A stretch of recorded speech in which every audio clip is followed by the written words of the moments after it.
Hola, buenas tardes. Nosotros somos estudiantes de medicina de la Escuela Vargas.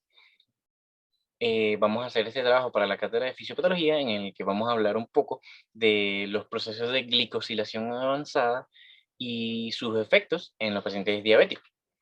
Por ello, tenemos que hablar un poco de lo que es la diabetes. La diabetes mellitus es una enfermedad metabólica caracterizada por hiperglicemia crónica, debido a defectos en la secreción o en la acción de la insulina. Vamos a tener dos tipos de diabetes: la diabetes mellitus tipo 1, que es una enfermedad autoinmune caracterizada por la destrucción de las células beta pancreáticas por la acción de autoanticuerpos o por la acción de linfocitos T citotóxicos sensibilizados ante los antígenos de las células beta pancreáticas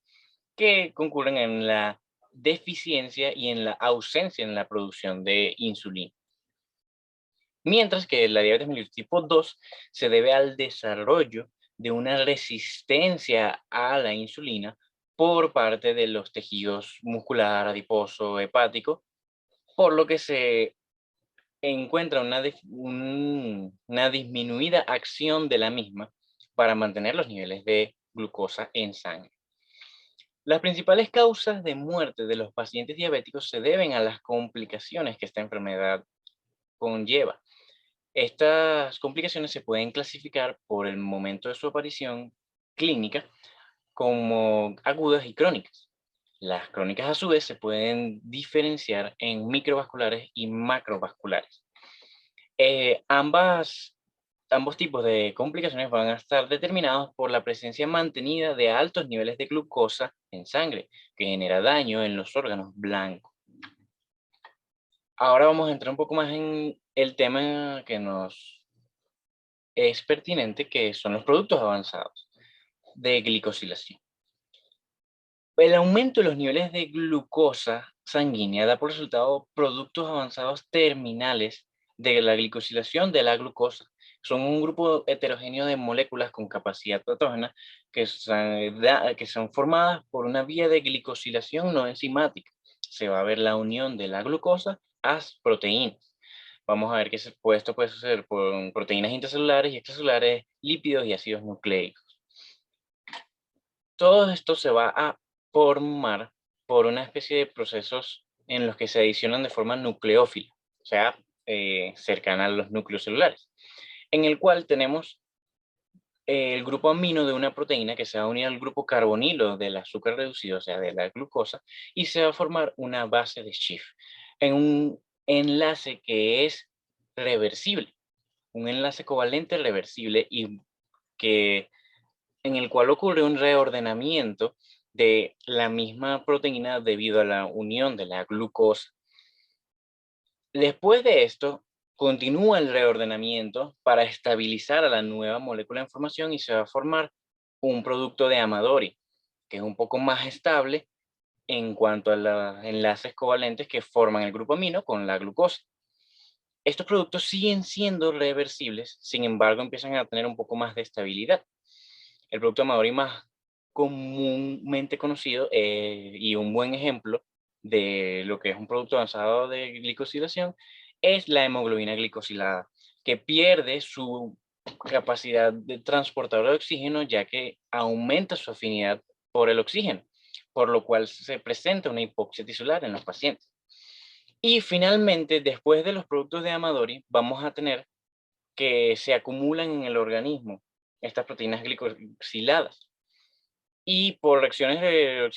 de oxidación y reducción, finalmente van a formar un enlace irreversible.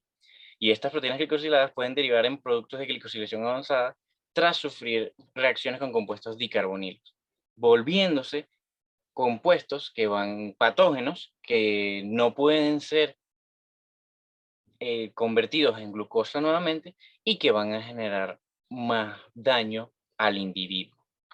En cuanto a los efectos de la glicosilación de proteínas, son los siguientes. Va a haber alteración de función proteica normal, modificación en la actividad enzimática, modificación de la modulación alostérica, modulación de la proteólisis normal, las proteínas alteradas van a durar más, se afecta la unión a receptores específicos de macrófagos, se producen entrecruzamientos anormales, se altera la capacidad inmunogénica y se altera el ADN al ser glicosilado, lo que va a llevar a mayor riesgo a cáncer. Estos son patológicos desde su génesis hasta su eliminación. Para ser catabolizados, se unen a receptores de macrófagos y células endoteliales, desencadenando una cascada inflamatoria dañina. Además, se han descrito receptores para estas moléculas, los cuales reciben el nombre de RAGE, receptores para productos finales de glicación avanzada. Este es un receptor multiligando perteneciente a la superfamilia de las inmunoglobulinas que se expresa de manera constitutiva en una amplia gama de células adultas diferenciadas, tales como cardiomiocitos, neuronas, neutrófilos, monocitos, macrófagos, linfocitos, células dendríticas y células endoteliales vasculares, entre otros, y es considerado un receptor de reconocimiento de patrones por su capacidad para detectar estructuras tridimensionales en lugar de secuencias específicas de aminoácidos.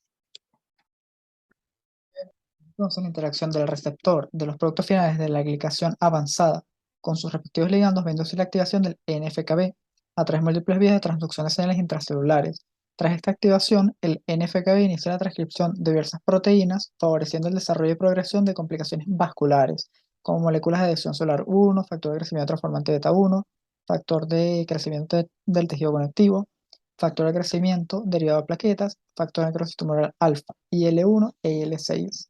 Incluso en el contexto de enfermedades cardiovasculares, los productos finales de la glicación avanzada pueden inducir la reticulación de colágeno, pueden causar rigidez vascular y atrapamiento de las partículas de lipoproteínas de baja densidad en las paredes de las arterias. También los productos finales de la glicación avanzada pueden causar la glucosilación de las lipoproteínas de baja densidad, lo que promueve su oxidación, y las LDL oxidadas son de los principales factores en el desarrollo de la aterosclerosis.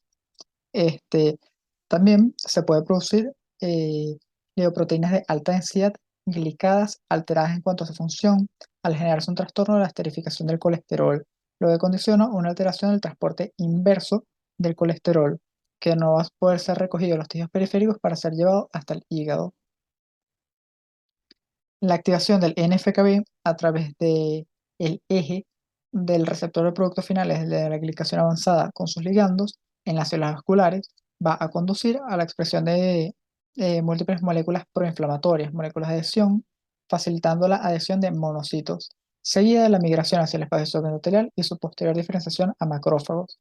Estos productos finales de la glicación avanzada contribuyen a la expresión de los receptores de LDL oxidado en los macrófagos, resultando así en mayor transformación hacia células espumosas, y la acumulación de células espumosas en el espacio subendotelial va a originar las estrías grasas en las paredes de los vasos sanguíneos, lo que comienza así el proceso aterosclerótico.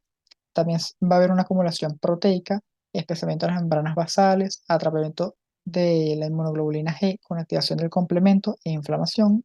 e inactivación del óxido nítrico, generando así un trastorno en la vasodilatación, predisponiendo a la aparición de eventos procoagulantes e hipertensión arterial. Y al unirse los productos finales de la glicación avanzada a los macrófagos, se está estimulando la síntesis y secreción de factores de crecimiento, TNF-alfa y L1, inductoras de células musculares lisas y células endoteliales, trayendo consigo consecuencias en cuanto a la expresión de moléculas de adhesión, actividad procoagulante y cambios en la permeabilidad, importantes para la aterosclerosis. Y al unirse a las células endoteliales, se está estimulando la liberación del factor tisular y se desencadena la vía extrínseca de la coagulación, produciendo así inhibición de la proteína C, por lo tanto favoreciendo más la coagulación y el incremento de endotelina 1 que favorece la vasoconstricción. Patología cardíaca. El proceso de remodelación cardíaca ocurre por la conexión entre la vía de los productos terminales de la glicosilación avanzada y su receptor, o los AGE, RAGE, y las células dendríticas, y esta promueve la maduración de las células dendríticas y la expresión de genes que desarrollan hipertrofia. La vía de los productos terminales de la glicosilación avanzada y su receptor intervienen en la proliferación de fibroblastos, estimulando genes proinflamatorios del TGF-beta. El TGF-beta promueve la síntesis de colágeno tipo 3, 4, 5 y 6, la laminina y la fibronectina.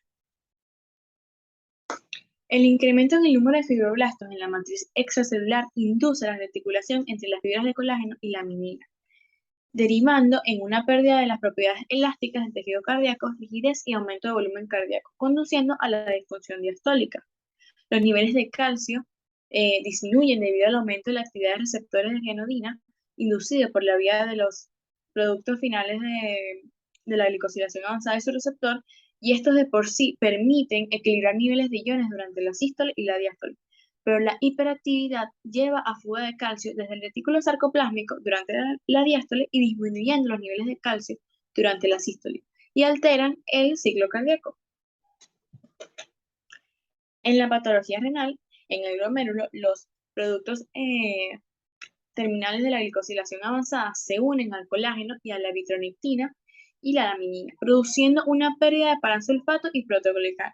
Esto conduce a una pérdida de la selectividad de la carga y estimulación de la síntesis de la matriz, generando así proteinuria y expansión mesangial. Continuando con la retinopatía diabética, es una microangiopatía que afecta a los vasos de la retina, principalmente a las arteriolas precapilares y a las vénulas de la retina. Okay. Entonces, tenemos que la glicosilación de proteínas de membrana altera la estructura del colágeno, la estructura terciaria y cuaternaria del colágeno, lo que se traduce como un aumento de la permeabilidad de lipoproteínas. Ok. La activación de RAGE aumenta las especies reactivas de oxígeno, lo que aumenta la liberación de citoquinas y de factor de crecimiento endotelial, que, conjunto con la interacción de AGE y RAGE, inducen a procesos apoptóticos, que se traducen en una lesión endotelial, comprometiendo entonces la integridad y permeabilidad, induciéndose a un proceso inflamatorio, mediado por el factor de necrosis tumoral kappa beta, trayendo entonces como resultado a la muerte de los pericitos, que ya sabemos que se encuentran alrededor de los vasos endoteliales. Esto ocasiona entonces edema, exudados duros, los cuales causan turbulencias en el flujo y favorecen a la formación de trombos, pudiendo ocasionar entonces fenómenos como hipoxia e isquemia. En resumen, podríamos clasificar la fisiopatología en una muerte del pericito, que puede clasificar la retinopatía en proliferativa o no proliferativa, un aumento de la permeabilidad, el cual va a traer como consecuencia los exudados duros, una debilidad capilar, lo que causa las microhemorragias, una dilatación capilar que causa microaneurismas, que aumentan el riesgo de las hemorragias, y que también puede llevar al tejido a tener microinfartos y neovascularización. Que todo esto, por último, puede traer una hemorragia vítrea. Ahora, continuando entonces con la neuropatía diabética, podemos hablar de que es caracterizada por una pérdida progresiva de los axones periféricos, que se manifiesta clínicamente por trastornos de la sensibilidad, en donde vamos a tener un aumento de los umbrales térmicos, un aumento del dolor y alteraciones de la palestesia. Estas afectaciones están estrechamente relacionadas con la interacción del AGE-RAGE, debido a que la presencia de RAGE en los vasos endoneurales y las células de Schwann van a desencadenar distintos mecanismos fisiopatológicos, como por ejemplo, la acumulación de AGE provoca la glicación de proteínas como fibronectina y laminina, lo cual va a disminuir la capacidad regenerativa del tejido y conlleva finalmente a una atrofia axonal. También la citotoxicidad neuronal, el estrés oxidativo van a inducir por vía AGE-RAGE a un aumento del superóxido y peróxido de hidrógeno, que favorecen a la neuropatía, ya que se puede dar fenómenos de hipoxia y finalmente el deterioro de la fibra. Asimismo, en los nervios periféricos, la glicosilación de la mielina favorece a que sea fagocitada por los macrófagos, con receptores AGE-RAGE, resultando en trastornos del transporte axonal, lo que causa la neuropatía diabética. Gracias.